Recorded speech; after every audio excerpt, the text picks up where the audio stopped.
Sumainyo ang Panginoon. Ang paanyaya ng buong kapal sa panalangin kung susin po ay para rin kalutong po ng ating Ebanghelyo ng nakaraang linggo. Ano yun? Yung pinili ni Maria ang ibig na mabuti. Bakit? Kasi pinausan niya sa Jesus. Ngayon naman, nakita natin paanyaya na tayo nawa ay lalo lumalim sa ating panalangin. So, tatlong bagay.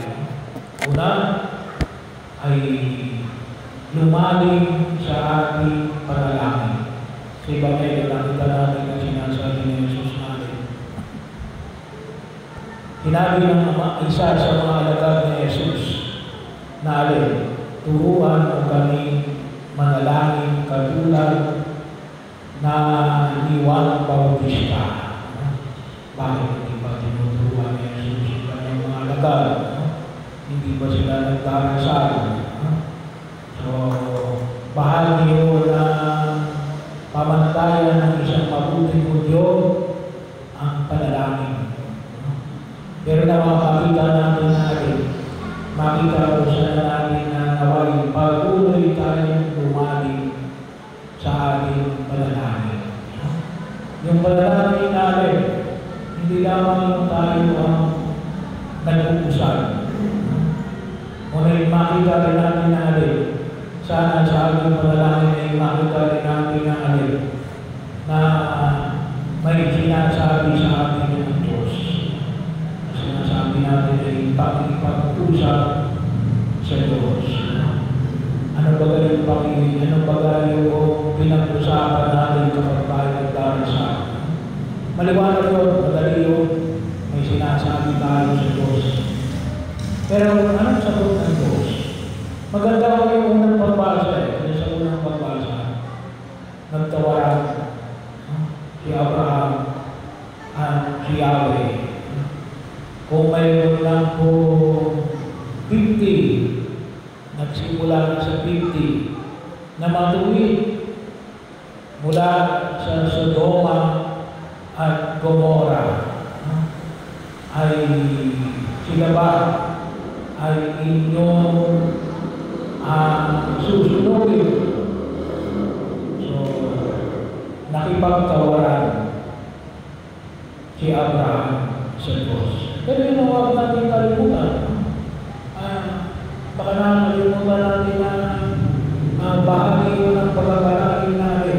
May sinabi pa sa atin ng Diyos. Ngayon nagkayag-deliver ng misa pag-uwi ko, ngayon baga sinabi sa akin ng Diyos. Hindi na ako yung sa umilia, pwede yung sa unang pagbasa. Pwede nga ako sa panalangin lang O pwede na lang ako mamaya, magbabasbas na rin sa mga may edad.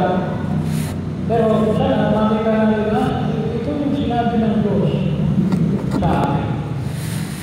Makita ko natin. Kaya ba, ano sabi kahit na may isang kulang, hindi ko susunugin ang Sodoma at ang Gomora. So, bahagi ko yun. O, mayroon pang mas malalim doon Dahil sabihin lang sa akin ng Diyos natin. Samahan mo lang ako. Yung tinatawag natin mga mystics, mga mystiko, bahagi ko yun. Siyempre ay makasama lang ako. Maaring wala akong sinasabi ang Diyos. Pwede ang sabihin lang ng Diyos kasi samahan mo ako. Pero sabi nga natin, hindi siya mga mystic, pero huwag natin kalimutan na kung talaga kaya sa kinakausap tayo ng Diyos, ay, most probably, hindi ko sasabihin sa atin. Kasi nais na tayo ay gabayan. Ginawa ang huwag natin kalimutan. Ito ay isang pagpapalagi ng ating pag-ipag-ugnayan sa Diyos. Punto siya very relational. Kaya ang tawag natin ay Ama. Ama. That is very intimate. Ama.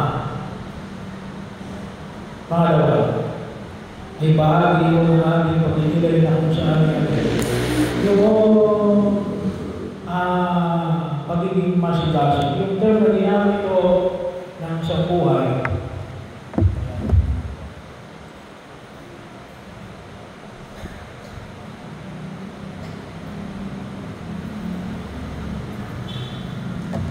ay matyaga. Yun ang ginamit ng terminolohiya, matyaga. Ayaw raw niya ng pag-ibig. Matyaga. Kinakailangan tayo sa ating mga panalangin na sabi natin, hindi lang, ito lang ngayon ang gusto ko. Kinakailangan din natin magtyaga kung ano pa talaga yung kailangan natin. Bakit o? Kasi dito makikita natin na katulad ng halimbawa ito naman sa ibang medyo na kailangan siya ng tinapay. Humingi siya ng 3 tinapay doon sa kanyang kaibigan kasi mayroon siyang kaibigan na bisita mula sa malayong lugar at wala siyang maihahanda.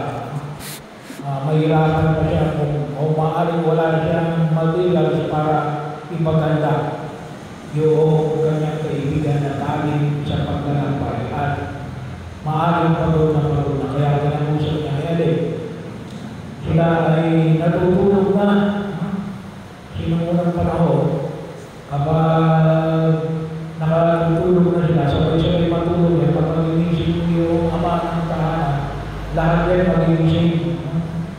Pero sabi na natin ay magtyaga sa ating panalangin. Napakalaga kinakailangan din natin kumilos. Bahagi yun kung saan ay makita natin. Kasi bakit? Dito rin kasi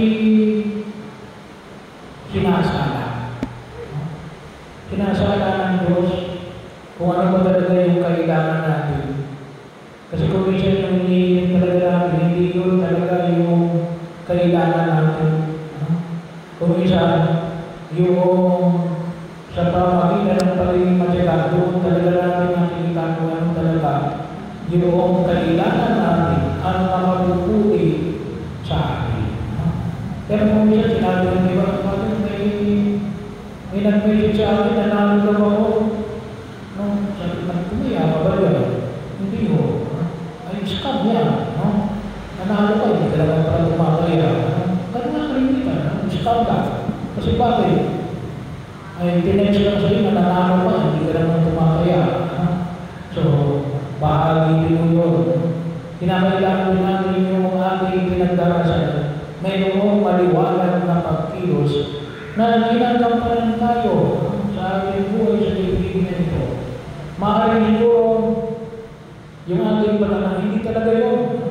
Sabi ko nga, kung siya, halimbawa namin, sana madali na ako punta sa trabaho. May sasakyan na ako. Hindi ka binigyan ng sasakyan. Anong ginawa? Binigyan ka ng service. Yung kumpanya nagbigay ng service. Sinagot ka rin. Hindi ka nga lang nagkaroon ng sarili yung sasakyan. Pero yung malalangin natin, mapadali yung pagpunta mo at pag-uwi doon sa trabaho, nagkaroon ng solusyon. Pero napakalaga ko, yung pagkakita sa aking mga panalangin.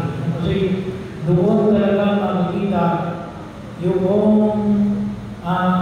tunay na makikita natin na ito talaga yung kailangan natin. Sinasala yung ating mga panalangin sa harapan ng buong may kapal. Pangatlo ay ito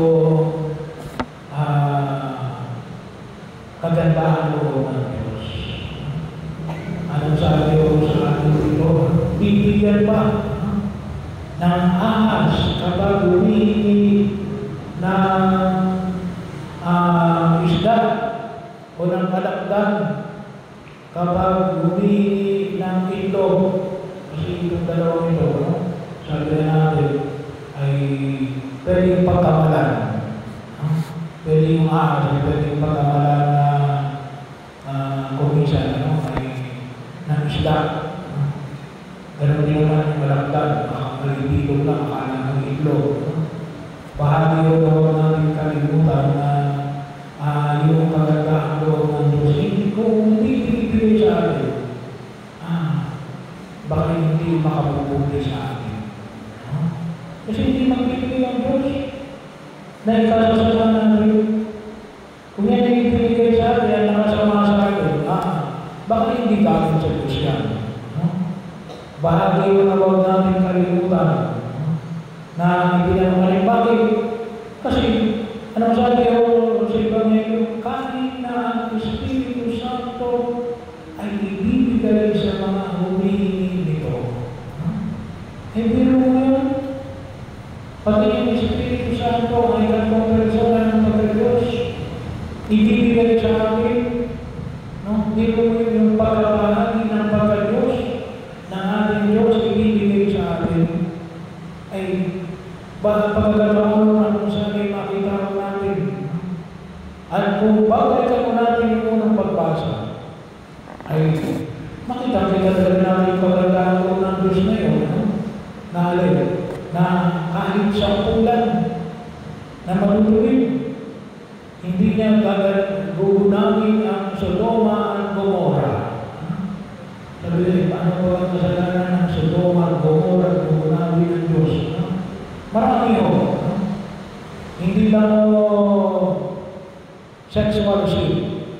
Naalala ko tuloy si Bishop Virgilio David, tayo mga Pilipino, the sexualized sin. Lahat na ng kasalanan ito po sa sex. Hindi lang ho yun. Ano yung kasalanan na Sodoma at Gomorra ay napakarami, idolatry. Pagsamba sa mga Diyos. Ano ba? Ay yung violence, violente, kapag sila yung kalaban, ginaglaan talaga, pinapatay lahat ng lalaki, walang itinitira.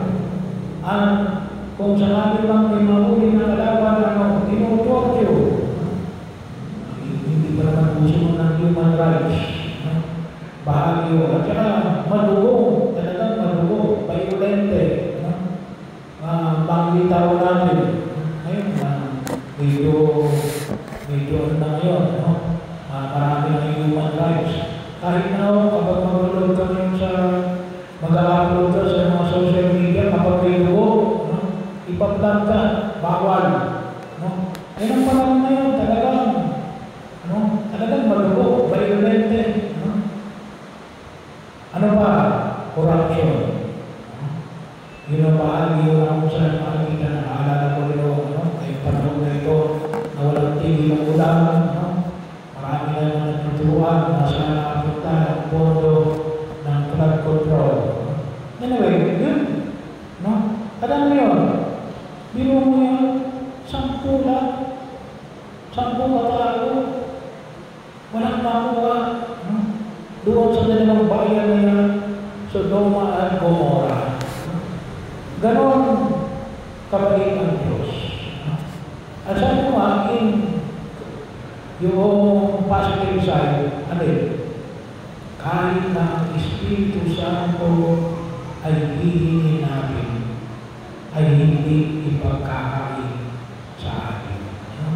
Ang gusto ng Diyos sa atin ay mahingi natin ang tunay na magtutulong sa atin ng kaligayahan at kaligtasan. Huwag natin kalimutan. Kasi yun ang dahilan kung bakit naparito sa daigdig na ito. Hindi kapahamakan at kahirapan. Hindi na kagustuhan ng Diyos. Kaya kung tuloy ko kapag pinag-usapan natin yung kagandahan ng Diyos ay pahayag ko yun. Hindi ibibigay ng sino man kapag humihingi ka ng isda ang ahas. Ito ang dalawa ito. Makikita natin. Matuto tayo sa pagkakalalim ng ating pananamig. Maging makikita tayo sa ating pananamig at magtiwala tayo sa kagandaan loob ng Diyos na ito ay pagdudulot sa atin ng walang kaligtasan.